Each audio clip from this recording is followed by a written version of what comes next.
Estamos dando início agora ao nosso Sobretudo e eu tô com um convidado, que foi pedido bastante.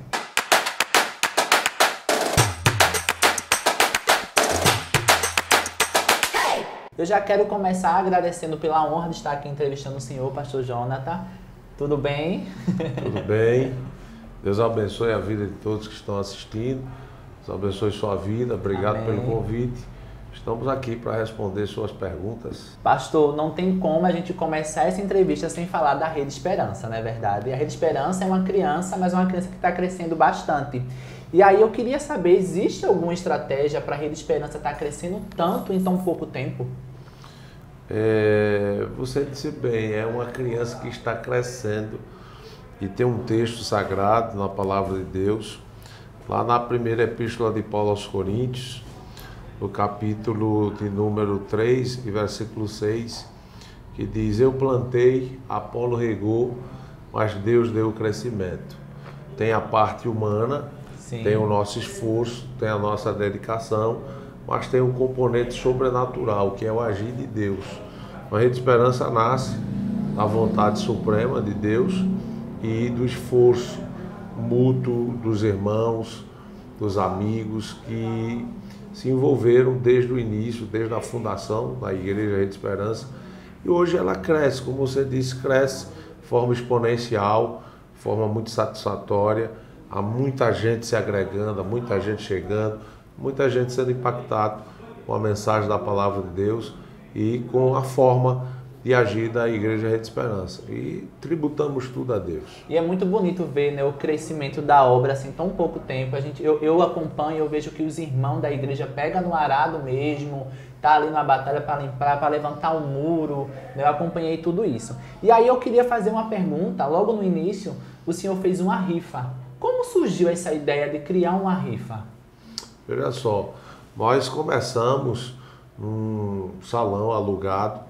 Nós pagávamos aí cerca de R$7.000 todos os meses. Sim. De aluguel. E eu disse ao pessoal que num cálculo simples a gente gastava R$84.000 ano. E nós precisávamos ter um local fixo, que fosse a nossa casa, que identificasse a gente. E nós começamos a correr atrás da compra do terreno. Compramos o terreno, que era o antigo espaço central. Sim, sim. E precisávamos iniciar a construção e faltava recursos. Eu tinha uma casa e eu pensei em vender a casa. Quando eu pensei em vender a casa, muitos irmãos disseram assim: olha, pastor, essa construção nós queremos participar. Então eu disse: já que vocês querem participar, a casa, ao invés de eu vender, eu vou colocar no sorteio. Vocês vão comprar os cupons, a gente levanta o dinheiro e começa a nossa construção. E assim foi. E o povo se envolveu de forma muito interessante, foi muito proveitoso. Nós arrecadamos aí cerca de R$420.000 com o sorteio da casa.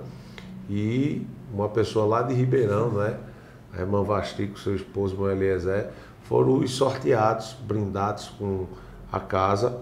E eu doei todo o valor do sorteio da casa, eu doei para a construção do templo. E aí, Deus tem abençoado até hoje. Amém. Pastor, a Rede Esperança, assim que o senhor foi para a Rede Esperança, logo em seguida veio a pandemia. E aí surgiu alguns comentários, algumas críticas por o senhor estar abrindo a igreja no meio da pandemia. E eu queria saber como o pastor Jonathan reage a algumas críticas. Veja só, eu sou uma pessoa muito convicta nas minhas decisões e ações. Durante a pandemia, eu fui procurado aqui dentro da cidade de Barreiros por muitas pessoas. Sim. Eu acho que você acompanhou, toda a população acompanhou a apreensão, o medo, o desespero, a incerteza, a insegurança. Houve um fato que até eu fui chamado a atenção, fui chamado do Ministério Público, mas não foi um fato produzido por mim. Sim. A população me procura, os comerciantes, os funcionários do comércio me procuram e dizem: pastor, nós vamos fechar por decreto. Nós não sabemos quanto tempo nós vamos ficar fechados. a maioria dos nossos empregos estão aí ameaçados. Ameaçado. E foi uma coisa que pegou todo mundo de surpresa. Exato. Né? O senhor tem coragem de vir orar com a gente no último dia de expediente? Não, primeiro estava dentro da lei, porque Sim. o decreto passava a vigorar no dia seguinte. E segundo, que foi um pedido da população. Eu sou ministro do Evangelho, eu jamais me negarei. Sim, sim. Então, eu fui para a rua com a população, dobrei os joelhos, orei. Tanto é que, por mais que a pandemia tenha atingido a nossa cidade, os impactos foram menores, pelo menos no nosso comércio. Se você perceber, nós tivemos abertura de lojas no meio da durante pandemia. essa pandemia aqui em Barreiros. Então, não tenho dúvidas que foi fruto da oração. Quanto à igreja, nós estivemos cumprindo os calendários estabelecidos pelo governo do estado. O que acontecia era que a gente fazia uma live, Sim. o que era permitido. E outra coisa que eu não fiz na pandemia foi fechar totalmente o templo. Porque eu fui procurado por muitas pessoas que estavam com síndrome do pânico, com crises de ansiedade, depressão. Teve um aumento muito grande, né? Muito grande, muita gente perturbada.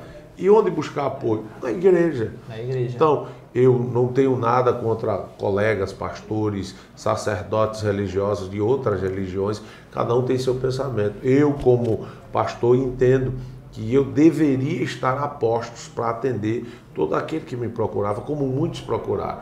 Nós tivemos nesse período também um trabalho social que foi fantástico. Nós somos pioneiros no trabalho social durante a pandemia. Nós, no primeiro mês de pandemia, conseguimos mais de 2.800 cestas básicas para distribuir nas comunidades. Eu saía com o pessoal para levar sopão, para levar cuscuz, para levar um tipo de mantimento, conforto, levar também a ajuda material, mas a ajuda espiritual. O pessoal estava precisando mas, muito, né? Quantas críticas estão aí. Você sabe o que é interessante nesse período da pandemia?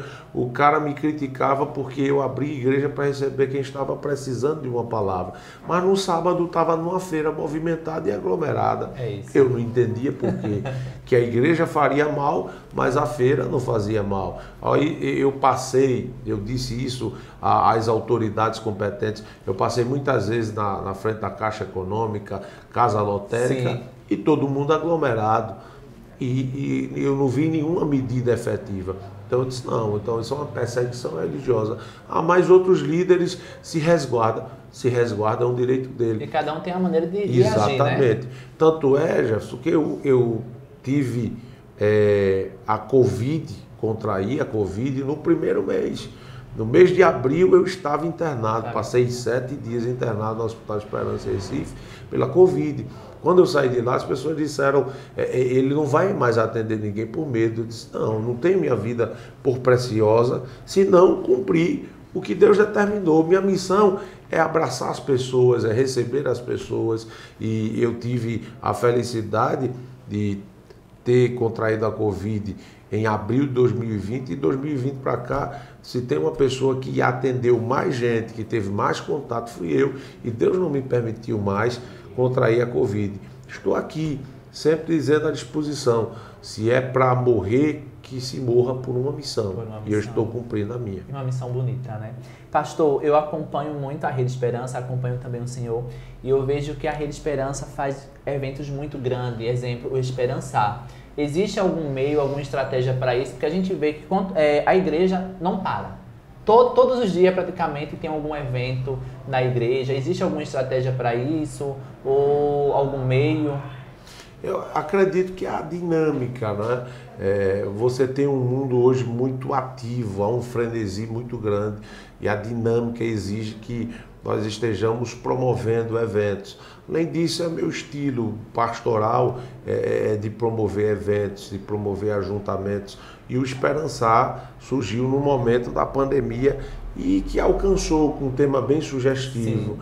E trouxe para as pessoas um alento espiritual. Mais do que isso, trouxe para as pessoas também um orgulho de ser barreirense, poder estar recebendo um evento que agrega gente de todo o estado, várias partes do Brasil. Traz um movimento, querendo ou não, para a economia da cidade, né? Sim. Porque os irmãos vão numa loja comprar um sapato, uma roupa para poder estar bem apresentado.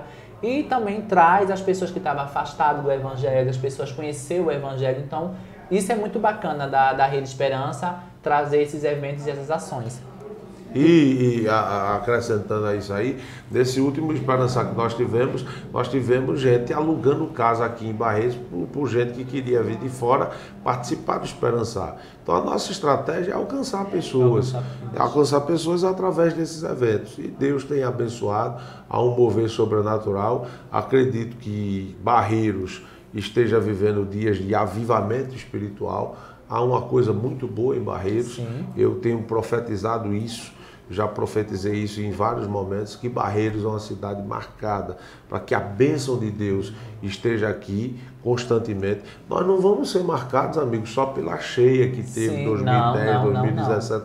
Nós vamos ser marcados pelo talento, pela cultura do barreirense, pelo comércio. Pela força, que o pessoal a resiliência desse povo, um povo aguerrido, um povo batalhador. O barreirense é o melhor que Barreiros tem. É verdade. Pastor, logo no seu desligamento, né, da Assembleia de Deus, surgiu várias histórias. O senhor poderia trazer para a gente o que de fato foi esse desligamento da Assembleia? Sim, veja só, houveram várias especulações sobre política e outras coisas afins, mas eu sempre disse às pessoas desde o início, tem uma entrevista no YouTube, você pode procurar, que havia uma divergência administrativa com a liderança, existiam pontos de discordância, nós chegamos a um acordo comum, eu expus aquilo que eu não concordava, houve uma decisão da liderança de não me deixar mais à frente da igreja e houve uma decisão livre, espontânea minha,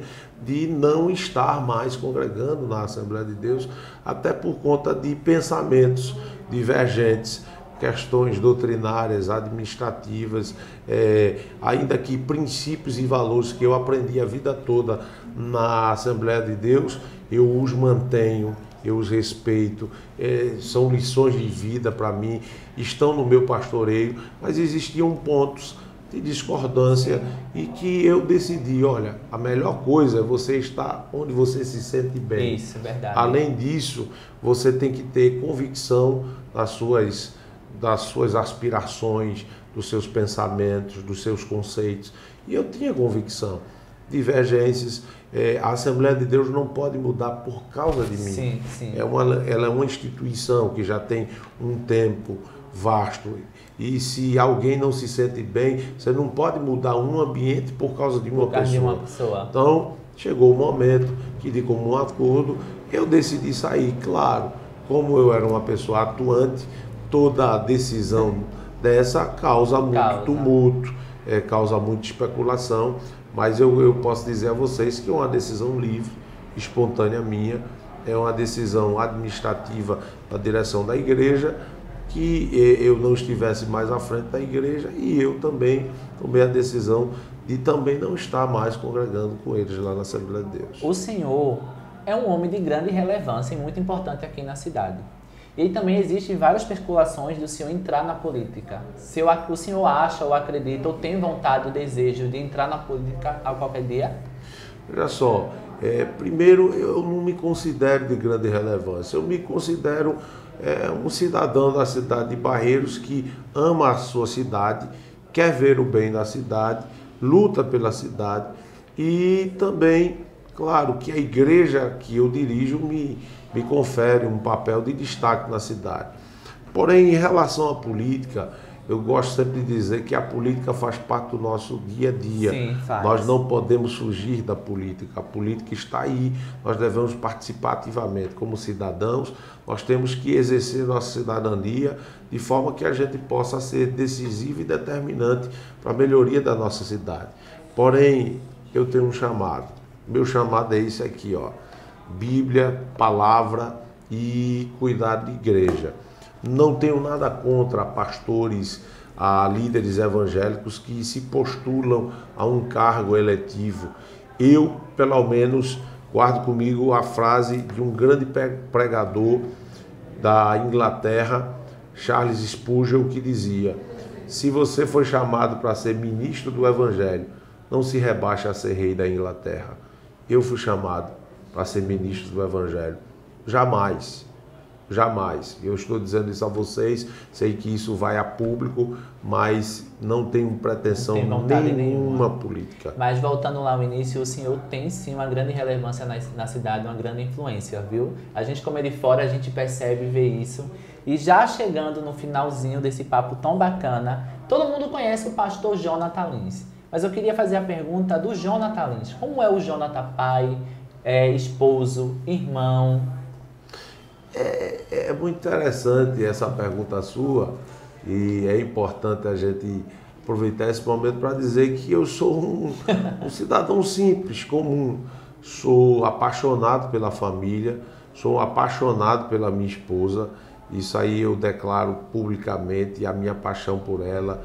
De fato, ela é o amor da minha vida, eu sou encantado por ela. Eu digo a ela, você é o motivo que me faz levantar da cama todos os dias, né? Então, eu sou muito encantado pela minha esposa, eu sou um marido amigo, que converso com ela, ela é minha confidente, minha companheira. Eu sou um cara extremamente alegre, extrovertido, embora da seriedade da função que hoje exerço, mas sou extrovertido, com meu filho também, nós temos os nossos momentos.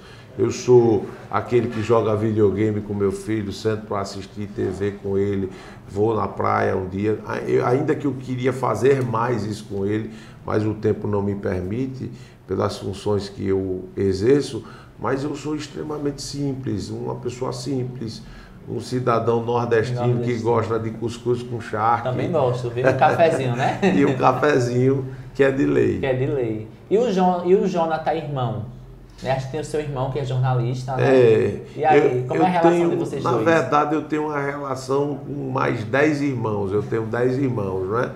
E assim, por parte de pai e mãe, somos 4. Tem Pedro e eu tenho mais 2 irmãs minhas, que uma reside em Recife, outra reside em Londres. Pedro agora foi para Londres.